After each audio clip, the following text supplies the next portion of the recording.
அன்பு குழந்தையே, நீ நடந்து செல்லும் பாதை நீயாக நடக்கவில்லை. ஏன் தெரியுமா? நான் தடம் பதித்து நடந்த தடயத்தின் மீதுதான் நீ கால் பதித்து நடக்கிறாய். பிறகு எப்படி உன் பாதை தவறாகும்? நீ நடப்பது என்னுடைய பாதையில்.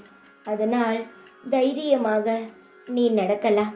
நிச்சயமாக நான் உனக்கு வழிகாட்டுவேன். நான் காட்டும் பாதையானது தவறாகாது. வாராகி கோபத்தில் கூட பக்தனிடம் நிதானமாகத்தான் செயல்படுவேன். வாராகி என்றாலே கோபக்காரி, உக்கிரகாளி, யுத்த வாராகி என்று நினைக்கிறார்கள். பறந்து விரிந்துள்ள உலகம் முழுவதும் பரவியுள்ளேன். என்னை பார்த்து பயப்படாதே. நான் மிகவும் சாந்தமானவர். என் உண்மையான பக்தர்களுக்கு யாரேனும் கெடுதல் செய்ய பொழுது பார்த்து கொண்டு இருக்க மாட்டேன். உத்திர யுத்த வாராகியாக மாறிவிடுவேன். என் பக்தர்கள் என் பாதுகாப்பில் இருப்பவர்கள். தனியாக எங்குமே செல்ல அனுமதிக்கவே மாட்டேன்.